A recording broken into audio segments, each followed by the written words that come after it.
యేసయ్య రెండవ రాకడలో ప్రత్యక్షమైతే ఏది నీ ఫలం అంటే, ప్రభువా నేను రక్షించబడ్డాను, ఇంక జాలదయింది.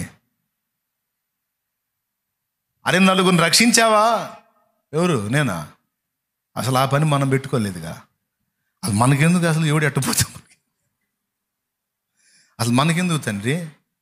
ఇప్పుడు మనం చెబుతాం, వాళ్ళు ఎన్నరో ఎందుకు వేస్ట్. అందుకే నేను చెప్పనుగా. అసలు నేను నమ్ముకుని కొంతమంది ఏం బిల్డప్తో మాట్లాడతారు అనుకున్నా ఈ మాట. మనం చెబుతాం, వాళ్ళు ఎన్నరో వినకపోగా మనల్ని ఎగతాళి చేస్తారు. ఎందుకు మనం వాళ్ళకి చెప్పటం అనవసరంగా, మనకు చిన్నతనం. అందుకే నేను ఎవరికి చెప్పనుగా. అస్సలు నేను జాబ్కి పోయినా కూడా నా పని ఏందో నేను అంతవరకే, ఇంక ఎవడు ఎట్టపోయినా నాకు అనవసరం.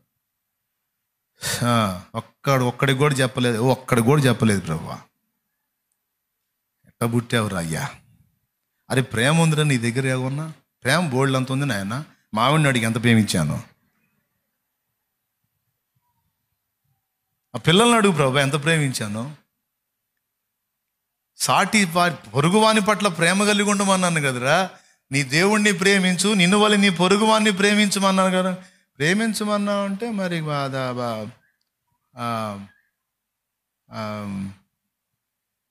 ఏదో అప్పుడప్పుడు ఏదో ఒకటి చేస్తూ ఉంటున్నావులే. కానీ సువార్త చెప్పావా? అది మాత్రం చెప్పలా. ప్రేమ కలిగి మాత్రం ఉన్నాను. ప్రేమ కలిగి ఉంటే వాడు నశించి నరకానికి పోతుంటే అంత డేంజర్ వాడుకుంటే ఒక్క మొక్కన ఒక్కసారి అందించావా? అది చేయలేదు తండ్రి. మరి ప్రేమ గలవాడు ఎట్టయ్యావురా నువ్వు? రారా నాయనరా కూర్చో. వాళ్ళందరికీ ఎంత పెద్ద పెద్ద బహుమానాలు ఇస్తున్నావు, నాకేం లేదు పేవో.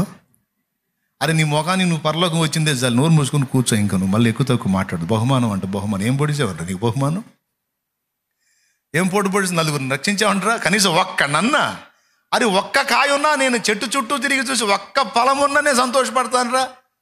అరే ఒక్క ఆత్మను కూడా గాయకపోతే, ఒక్క జీవితాన్ని వెలిగించకపోతే, ఒక్క ఆత్మను రక్షించకపోతివి. అదేమంటే పెద్ద బైబిల్ తీసుకొని వస్తా పెద్ద మనిషిలాగా. ఎట్లనైనా ఆయన ఎనీ టైం ఎప్పుడు వచ్చినా, ప్రభా నువ్వు ఇప్పుడు వచ్చినా సిద్ధమే, రేపు వచ్చినా సిద్ధమే, ఇంకా సంవత్సరానికి వచ్చినా సిద్ధమే, 10 ఏళ్లకు వచ్చినా నేను సిద్ధంగా ఉంటాను. రక్షణ పొందని వాళ్ళు రక్షణ పొంది సిద్ధంగా ఉండాలి. రక్షణ పొందిన వాళ్ళు అనేకుల్ని రక్షించి సిద్ధంగా ఉండాలి. వారు వీరు కలిసి ఆత్మ ఫలములు ఫలించే విషయంలో సిద్ధంగా ఉండాలి. ఆయన ఏనాడు వస్తాడో, ఎప్పుడు వస్తాడో. మొన్న ఎవరు అంటున్నారంట, శాలేమన్న ఏంది ఇంకా 40 ఏళ్ళకి 30 ఏళ్ళకి అని అంటున్నాడు. ఆ దినమును గూర్చి, ఆ కాలమును గూర్చి తండ్రికే తప్ప కుమారునికి కూడా తెలియదంటే எனக்கு తెలుసా ఏంటంటే, ఓరే నిద్రమోహవాడా నేనేమన్నా డేట్ ఇచ్చానని అడుగుతున్నా. దేవునికి స్తోత్రం, హల్లెలూయా. నేనేమన్నా డేట్ ఏమన్నా ఇచ్చాను? నేను చెప్పేటప్పుడు సరిగ్గా వినరో. కనీసం తప్పు పడదాన్ని వెతికిందా సరిగ్గా వెతుక్కోవాలి కదా. చెప్పేటప్పుడు సరిగ్గా వినాలా. నేను ఇంచుమించు ఇంకొక 40 ఏళ్ల కాలం పట్టవచ్చు, లేదా 35 ఏళ్ల కాలం పట్టవచ్చు, 30 ఏళ్ల లోపు అవ్వచ్చు, ఇంచుమించు 2100 లోపు అవ్వచ్చు అని చెప్తున్నా నేను. ఆ ఇంచుమించు అన్న దగ్గరే బోల్డంతా సర్దుకోవడానికి స్థలం ఉంది. అది పట్టించుకోరు. ఏంది 2100 లోపు అంటున్నాడు ఏంది? నేను చూసినట్టు చెబుతున్నాడు ఏంటంటే అక్కడ సంభవాలు అట్ట కనపడుతున్నాయి. మరి అట్లా ముంచుకొస్తుంది పరిస్థితి. కాబట్టి దాన్ని బట్టి అంచనా వేసి ఇంచుమించు ఒక 30 ఏళ్ల లోపు, ఒక 40 ఏళ్ల లోపు. డేట్ నేను ఎప్పుడు ప్రకటించాను? తారీఖులు నేను ఎప్పుడు చెప్పాను? నేనే నిద్రమోహండిగా తారీఖులు చెప్పడానికి మీలాగా. నేను చెప్పేదానికి ఒక పద్ధతి ఉంటుంది. దేవునికి స్తోత్రం. కానీ ఒకటి కన్ఫామ్, 2100 లోపు అనే మాట చెప్పాను. అది ఏ డేటు, ఏ తారీఖు, ఏ వారం, ఏ నెల, ఏ సంవత్సరం నేను చెప్పాలా. కానీ సూచన చూస్తుంటే 2100 దాకా కూడా రాకడ ఆగదనేది మాత్రం పక్కా. అందుకే అందరూ గ్రహించాలి, ఆయన ఏ ఘడియను వస్తాడో ఆ ఘడియకు మనం ఎల్లప్పుడూ సిద్ధంగానే ఉండాలి. ఇంకా 30 ఏళ్ళకు వస్తాడులే అప్పుడు చూద్దాం అన్నట్టు కాదు. ఇప్పుడే వచ్చుచున్నట్టుగా నాడు అపోస్తలులు సిద్ధపడ్డారు, ఈ దినమందే వచ్చుచున్నట్టుగా సిద్ధపడ్డారని మనం కూడా అలాగున అలర్ట్గా ఉండాలి, మెళకువగా ఉండాలి, జాగ్రత్తగా ఉండాలి. ఫలములు కలిగిన అంజూర చెట్టు వలె ఉండాలి. దేవుడి మాటలన్నిటిని మన హృదయంలో స్థిరపరిచి బలపరచునుగాక. రండి ప్రార్థన చేద్దాం. పైకి లేచి నిలబడండి. పాపం మీకు నడుము నొప్పులు పడతాయి. లైవ్లో ఉన్న వాళ్ళు కూడా ఈ విషయాలన్నిటిని విన్నారని నేను అనుకుంటున్నాను. మీరు కూడా అలాంటి సిద్ధపాటు కలిగి ఉండాలి. ఈ అంజూరపు చెట్టు విషయంలో దేవుడు స్పందించిన తీరు 4 పాఠాలు నేర్పింది. 2 పాఠాలు బుధవారం చెప్పాను, 2 పాఠాలు ఇప్పుడు చెప్తున్నాను. అయిపోయినాయి. ఇప్పుడు ఈ విషయాలు దృష్టిలో పెట్టుకొని ఈరోజు విన్న పాఠాల్లో 2 సంగతులు. ఒకటి, దేవుడు అన్యాయం చెయ్యడు, ఆయన చర్యలన్నిట సంపూర్ణ న్యాయం ఉంటుంది. రెండవది వచ్చేసి, ఏ కాలమందు వచ్చినా సరే మనకి చెట్లలాగా సీజన్ అన్ సీజన్ అనేది లేదు. మనం అన్ని వేళలా ఫలించడానికి సిద్ధంగా ఉండాలి, ఫలింపు కలిగి ఉండాలి. మనం తెలుసుకున్న సత్యాన్ని ఇతరులకు కూడా పరిచయం చేయాలి. కనీసం నేను ఒక్క ఆత్మనన్నా రక్షించాలి అని ఆరాటం ఉండాలి. ఒకవేళ దేవుడు నీ అందు నుండి ఒక ఆత్మను రక్షించే శక్తి నీకు ఇస్తే, ఒక ఆత్మను రక్షించా, ఒక్క కాయ అయినా కాయసాలే అని తృప్తి చెందొద్దు. ఒక ఆత్మను రక్షించే కృపనిచ్చాడు, ఇంకొక ఆత్మను ట్రై చేస్తాను, ఇంకొక ఆత్మను రక్షణలో నడిపిస్తాను, ఇంకొకరికి సువార్తను అందిస్తాను, ఇంకొక ఆత్మ అని ఊపిరున్నంత వరకు ఒక చెట్టు ఎన్ని ఫలించగలదో అన్ని ఫలాలు ఫలించడానికి మనం ఎల్లప్పుడూ సిద్ధంగా ఉండాలి ప్రియులారా. ఒక్కొక్క చెట్టును చూసి తోటలో ఏమంటాం? ఒక్కొక్క చెట్టుకి అక్కడో కాయ అక్కడో కాయ అంటాం. చూసి చెట్టు ఈ కాయలు గాయలేదు ఈ చెట్టు అంటాం. ఒక్కొక్క చెట్టుకి ఫుల్గా ఉంటాయి కాయలు. బా విదల కాసిందిరా చెట్టు, బా ఏం కాసిందిరా అంటే శక్తి కొలది కాసిద్ది ఒక్కొక్క చెట్టు. సీజన్ అంతా ఇక అయిపోతుంది అనుకున్న టైంలో కూడా 4 కాయలు కాసిద్ది. అన్ని చెట్ల కాయలు కనపడదు, దీని దగ్గర కాయలు కనపడతాయి. ఆ తోట యజమానుడికి ఎంత ఆనందం అంటే ఆ చెట్టును చూసినప్పుడు ముద్దాడుకుంటాడు. బా వాళ్ళే చెట్టురా.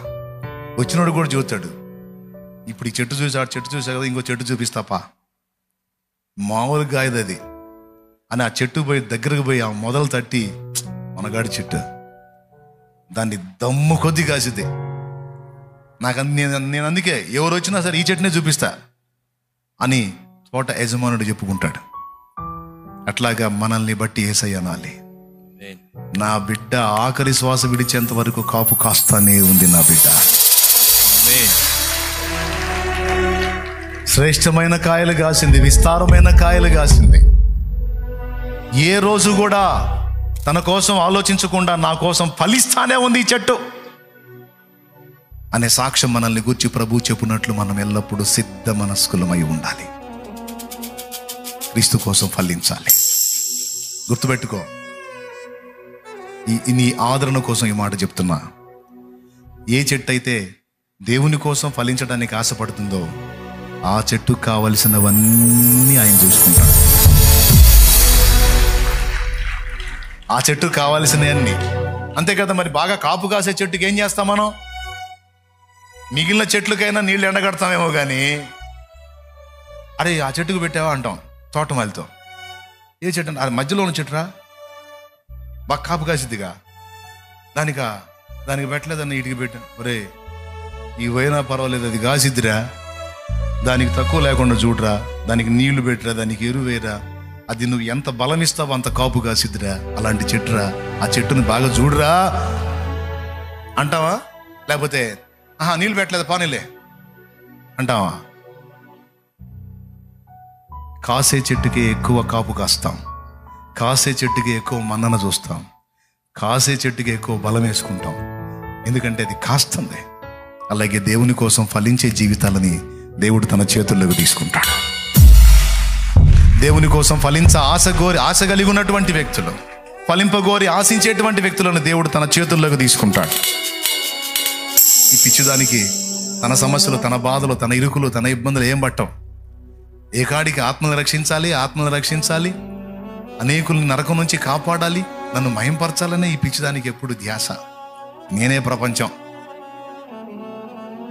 అనుకున్నాడు అనుకో, ఇక నిన్ను చుట్టూ చట్టంలో చుట్టుముట్టిన వాటన్నిటిని ఒక్క దెబ్బతో తీసి అవతల పడేస్తాడు. వెళ్ళు, ఫలించు, నీకు అడ్డుగా ఉన్న వాటన్నిటిని నేను తొలగిస్తున్నాను, వెళ్ళు, ఫ్రీగా చేయిపో అని స్వేచ్ఛనిస్తాడు. గుర్తుపెట్టుకో, నేను దేవుని కొరకు ఫలిస్తూ ఉంటే నా లైఫ్ ఒట్టిగా అయిపోతుందేమో అనుకోవద్దు. నీకు కావలసిన వాటన్నిటినీ నా తండ్రి చూసుకుంటాడు. ఆమేన్, ఆమేన్. ఇప్పుడు నువ్వు ఉన్న బంధకాలలోంచి నిన్ను విడిపిస్తాడు. ఆరోగ్యం ఇస్తాడు, ఆయుష్నిస్తాడు, ఆర్థికపరమైన సమృద్ధిని ఇస్తాడు. ఆయన చూసుకుంటాడు. నువ్వు వాటిని పట్టించుకోవద్దు. నువ్వు సాగిపో ముందుకి. ఫలించడానికి ఆసక్తి కలిగి ఉండవు. కృప మనందరికీ తోడై ఉండుగాక. ఆమేన్.